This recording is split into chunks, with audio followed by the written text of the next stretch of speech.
हम लोग government school of nursing Roshanabad से यहाँ पे आए हैं।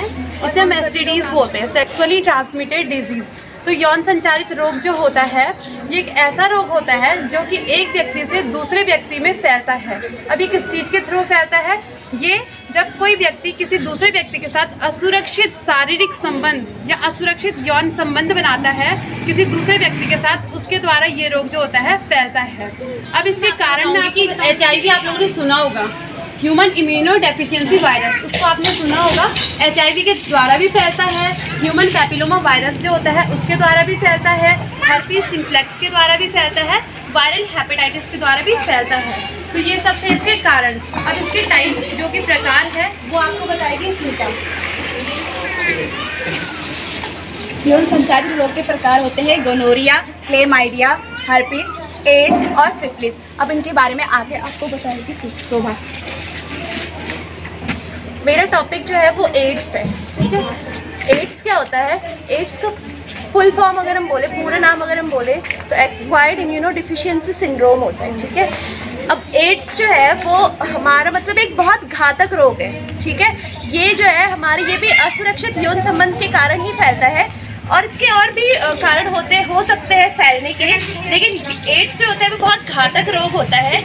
इससे बचाव के लिए जो हमारी सरकार है, इससे प्रत्येक वर्ष 1 दिसंबर को विश्व एड्स दिवस मनाया जाता है, जिसमें कि लोगों को इसके प्रति जागरूक किया जाता है, ठीक है। तो एड्स कैसे फैलता है? देखो, एड्स जो होता है एक वायरस होता है जिसका कि अभी इन्होंने बताया HIV, जिसको कि हम ह्यूमन इम्यूनो डिफिशिएंसी वायरस कहते हैं। ये वायरस जो होता है ये हमारे मुख्यतः हमारे जो इम्यून सिस्टम होता है, यानी कि जो हमारी रोग प्रतिरोधक क्षमता जो होती है उसको नष्ट कर देती है, ठीक है। अब ये कैसे फैल सकता है, ठीक है। तो सबसे पहले योनि संभोग, यानी कि जब हम सेक्सुअल एक्टिविटी करते हैं, ठीक है, तब ये फैल सकता है। दूसरा रक्त से कैसे फैलेगा? जैसे आपने कोई ऐसा पर्सन है जिसको एड्स हो रखा है और उसका रक्त जो है गलती से आपके शरीर में चला गया, या जैसे इंजेक्शन गलती से उस बंदे का इंजेक्शन आपको लगा दिया, तो इसके कारण आपको ये फैल सकता है। फिर है टैटू बनवाने से भी ऐसे ही होगा। अगर कोई एड्स का मरीज है, उसका मतलब उसने पहले टैटू बनाया है और उसी टैटू मशीन से आपने भी टैटू बनवा रखा है, तो उसके कारण भी आपको एड्स हो सकता है। फिर योनि के तरल पदार्थ से जो डिस्चार्ज होता है योनि से, उसके कारण भी हो सकता है। फिर माँ के दूध से, माँ से बच्चे में ये रोग जो है वो फैलता है, माँ से बच्चे में जाता है। अगर किसी माँ को एड्स है और वो अपने बच्चे को स्तनपान करवा रही है, तो उसके कारण ही ये रोग जो है माँ से बच्चे तक फैल सकता है। हो गया। उसके बाद से मैं इसके लक्षण आपको बताती हूँ। अब इसके लक्षण क्या होते हैं? एड्स के लक्षण जो है ना, शुरुआती दिनों में ये नहीं दिखते हैं। इसके लक्षण जो है काफ़ी सालों बाद, जैसे 18 साल या 14 साल ऐसे में हमको दिखेंगे, ठीक है। शुरुआत में इसके कोई भी लक्षण हमको नहीं दिखते। तो जैसे इसके लक्षण जो होते हैं HIV के फ्लू जैसे लक्षण होते हैं, शुरुआत में आपको सर्दी जुकाम जैसे लक्षण 2-3 हफ्तों में दिखने शुरू हो जाते हैं। बार संक्रमण होना शुरू हो जाता है। संक्रमण इसलिए होगा क्योंकि हमारी जो रोग प्रतिरोधक क्षमता है उसको ये धीरे धीरे नष्ट करता जाता है, इसलिए हमको बार संक्रमण होना शुरू हो जाएगा। उसके बाद बुखार के साथ रात में पसीना आने लगता है, ठीक है।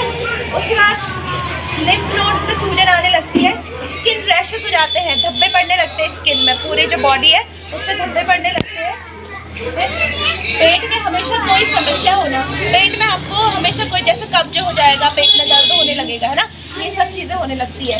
वजन में कमी, मेन इसका अगर हम लक्षण देखेंगे तो हमको वजन में कमी, इसमें बहुत ज़्यादा लोगों की क्या होता है, वजन में कमी होने लगती है, ठीक है। हमेशा नींद आने लगेगी। और जो मासिक धर्म होता है, जो मासिक मंथली साइकिल आपकी होती है, वो उसमें बदलाव होने लगेंगे। फिर मसल्स में दर्द, पूरे शरीर में दर्द। अब इसका कोई अभी तक ऐसा कोई पर्टिकुलर दवाई नहीं बनी है, तो इसके बचाव के लिए हमको इसकी जानकारी होना ही ज़रूरी होता है। अगर हमें इसके बारे में अच्छे से जानकारी है, कैसे ये फैल रहा है, कैसे हमें रोक सकते हैं, क्या इसका मतलब होता है, तो इसी से हम इसको रोक सकते हैं। Thank you. मैं आपको बताऊँगी हर्पीस के बारे में। जो हर्पीस होता है वो एक यौन संचारित रोग है जो हर्पीस सिम्प्लेक्स वायरस की वजह से होता है। इसमें ना शरीर में छोटे छोटे पानी से भरे हुए छाले बन जाते हैं, जैसे कि त्वचा पे, और जो जन्नांग होते हैं हमारे उस पर छोटे छोटे पानी के भरे हुए छाले हो जाते हैं। और ये दो प्रकार के होते हैं, herpes simplex virus first, herpes simplex virus second, दो टाइप के होते हैं। इनमें से जो हर्पीस सिम्प्लेक्स वायरस फर्स्ट होता है वो हमारे जो उसके सिम्टम होते हैं वो कमर से ऊपर दिखाई देते हैं, मतलब कि फेस पे, होंठ के आसपास, ये सारी चीज़ें। और ये होता है किसी का ब्रश इस्तेमाल करने से, अगर किसी को हर्पीस है तो उसका ब्रश इस्तेमाल करने से, बर्तन इस्तेमाल करने से। फिर दूसरा है हर्पीस सिम्प्लेक्स वायरस 2, यौन संबंध बनाने से होता है। अगर किसी को हर्पीस है और उसके साथ तुम यौन संबंध बना रहे हो तो उस वजह से होता है। इसके सिम्टम्स हैं फफोले या घाव हो जाते हैं, पानी के भरे हुए घाव हो जाते हैं, जब मतलब बॉडी पे, स्किन पे और जनांगों पे खुजली हो सकती है, बुखार हो सकता है, और सिर दर्द और भूख कम लगना, ये सारे उसके सिम्टम्स हैं, लक्षण हैं। और उसके बाद है इससे बचने के उपाय, मतलब ये कर सकते हैं कि प्रोटेक्शन यूज़ कर सकते हैं सेक्स करते टाइम। मेरा टॉपिक है क्लैमाइडिया। क्लैमाइडिया जो है ये भी एक सेक्सुअली ट्रांसमिटेड डिजीज़ है, यौन संचारित रोग है। ये क्या होता है, असुरक्षित यौन संबंध बनाने से होता है। और ये जो होता है इसका जो मेन कारण है वो है क्लैमाइडिया ट्रैकोमैटिस, जो बैक्टीरिया होता है इसके कारण होता है। दूसरा, अगर असुरक्षित यौन संबंध बनाया जाए, अगर कोई व्यक्ति किसी दूसरे व्यक्ति के साथ असुरक्षित यौन संबंध बनाता है, प्रोटेक्शन का यूज़ नहीं करता है, कॉन्डम्स का यूज़ नहीं करता है, तो उसको भी क्लैमाइडिया होने के चांसेस है। पुरुष का पुरुष के साथ संभोग, अगर कोई व्यक्ति पुरुष जो है पुरुष के साथ ही संभोग करता है तो उसे भी यौन संचारित रोग होने के चांसेस हैं। दूसरा, HIV सकारात्मक, अगर किसी व्यक्ति को HIV है तो उसे भी HIV सकारात्मक, मतलब उसका पॉजिटिव आयरिस है तो उसको भी क्लैमाइडिया होने के चांसेस है।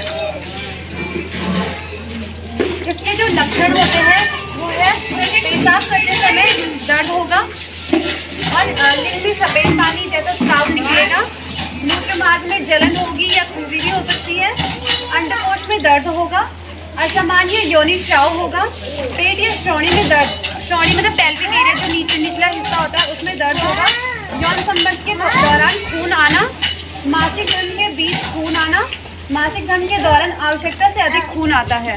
तो ये थे इसके लक्षण। अब मैं बताऊंगी कि जो ये क्लैमाइडिया होता है ये क्या, इसमें जो ये बैक्टीरिया होता है क्लैमाइडिया ट्रैकोमैटिस, ये क्या करता है, हमारे शरीर का जो प्रतिरक्षा तंत्र होता है, इम्यून सिस्टम जो होता है उसको अफेक्ट कर देता है, उसको प्रभावित करेगा। तो हमारे शरीर की जो सेल्स होती है, कोशिकाएं जिससे हमारा शरीर मिलकर बना हुआ होता है, वो मृत हो जाती है, और वो जो कोशिकाएं होती है वो हमारे शरीर से धीरे धीरे बाहर भी आ जाती है, पस के रूप में बाहर आ जाती है हमारे शरीर से। और इसका जो मैनेजमेंट, मतलब कि प्रिवेंशन, रोकथाम हम कैसे कर सकते हैं, हम जब भी यौन संबंध किसी भी व्यक्ति के साथ जब भी यौन संबंध बनाते हैं तो प्रोटेक्शन का यूज़ करना है, कॉन्डम्स का यूज़ करना है, और जो इससे संबंधित जो डॉक्टर्स होते हैं उनकी सलाह लेनी है, उनको साल में 2 बार कम से कम चेकअप करवाना है। और ये मेनली 15 साल से 30 साल की जो जनरेशन होती है उनमें देखने को मिलता है। आगे का अनुसूचित डिजीज है, उनके लक्षण क्या है? अभी इन्होंने टाइप्स बताया और मैं इसके लक्षण बताऊंगी। तो सबसे पहले इसमें है योनि में घाव या छाला होना, यानी कि जो योनि है उसमें छाले जैसे निशान होंगे और जैसे होंगे, रेडनेस होगी, मतलब कि लाल लाल होगा। इसके बाद है योनि से गंध आना, यानी कि जो हमारा प्राइवेट पार्ट है उसमें से गंदी बदबू आएगी। और मूत्र त्याग में दर्द होना, जब पेशाब करते समय प्राइवेट पार्ट में दर्द होगा और इरिटेशन होगी। सफ़ेद, हरा या पीला स्राव होना, श्रोणी के आसपास दर्द, यानी कि जो हमारा ये वाला हिस्सा है तो इसमें दर्द होगा। लिंग से दुर्गंध आना, संभोग के दौरान दर्द, यानी कि जब भी संभोग करेंगे तो उस समय दर्द होगा पेट के निचले हिस्से में। मैं आपको बताऊंगी कि जब यौन संचालित रोग होता है तो कौन कौन सी जांचें करनी चाहिए। सबसे पहले ऐसा है कि जब किसी को यौन संचालित रोग होता है तो उसके लक्षण के द्वारा हम बता नहीं सकते कि इसको कौन सी बीमारी है, तो इसके लिए कुछ जांचें होती हैं। जैसे सबसे पहले डॉक्टर के पास जाते हैं तो किसी कलेक्शन डॉक्टर आपसे पूछता है, तो डॉक्टर आपसे ये पूछता है कि आपने ऐसे व्यक्ति के साथ संबंध नहीं बनाया कि जिसको यौन संचालित रोग हो, या एक से ज़्यादा व्यक्ति के साथ आपने संबंध नहीं बनाया। फिजिकल एग्जामिनेशन मतलब डॉक्टर यह देखता है कि आपके प्राइवेट पार्ट हो गए, उसमें कोई छाले वगैरह या फिर रेडनेस तो नहीं है। खून की जांच होती है, खून की जांच में यह पता चलता है जो आपको सभी बताया कि हार्टिस हो गया, सिफिलिस हो गया, गोनोरिया हो गया, ऐसी बीमारियाँ बन रही है। स्वैब टेस्ट हो गया, इसमें डॉक्टर कॉटन सैंपल लेता है और BVRL टेस्ट हो गया, सिफिलिस के लिए होता है।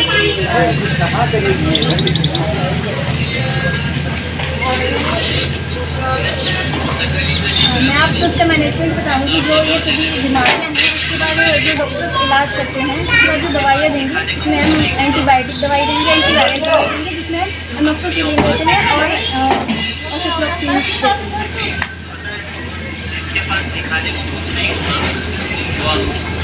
मैं आपको बताऊंगी अगर किसी को ये रोग हो जाए या फिर आपको रोकना है कि रोकथाम कैसे करनी है, उसका प्रिवेंशन कैसे करना है, तो सबसे पहले आपको एक से अधिक व्यक्ति के साथ, किसी भी व्यक्ति को एक से अधिक व्यक्ति के साथ शारीरिक संबंध बनाने से बचना चाहिए। यानी कि एक ही पार्टनर के साथ आपको सेक्सुअल रिलेशनशिप बनाना चाहिए। दूसरा, अगर आपको लगता है कि आपको कोई किसी भी प्रकार का ये यौन रोग हो रहा है तो आप उससे अपने पार्टनर से बात करें, आपके साथ जो पार्टनर है उसके साथ शेयर करें, उसे बताएं कि मुझे ऐसा लगता है, उससे बातचीत करें। दूसरा है कि अगर आपको पता है इसके बारे में, आपको जानकारी है, तो आप दूसरों को भी इसके बारे में जानकारी दें, दूसरों को भी जागरूक करें ताकि सब लोग इन बीमारियों से बच सके। आपको अपनी जांच जो है बार बार समय समय पे अपनी जांच करवानी चाहिए हॉस्पिटल जाके। ऐसे नहीं कि आपको कोई बीमारी नहीं है या फिर कोई सिम्टम्स नहीं दिख रहा है तो इसका मतलब ये नहीं कि आप टेस्ट भी नहीं कराएंगे, आपको टेस्ट करवाने चाहिए बार बार। उसके बाद है नशीले पदार्थ, यानी कि अल्कोहल, ये तंबाकू, ये सब जो भी चीज़ें हैं इनसे आपको बचना चाहिए। उसके बाद अगर किसी को ये रोग कोई भी इनमें से जो भी रोग हो गया तो उसके बाद आपको क्या करना है, आप डॉक्टर के पास जाएंगे, डॉक्टर आपको बताएगा, लेकिन आपको पर्सनली क्या करना है, अपने जो है हाइजीन यानी कि साफ़ सफाई रखनी है। अपने जो अंडर गारमेंट्स है, जो उनको आपको रोज़ बदलना है, साफ़ सफाई रखनी है। और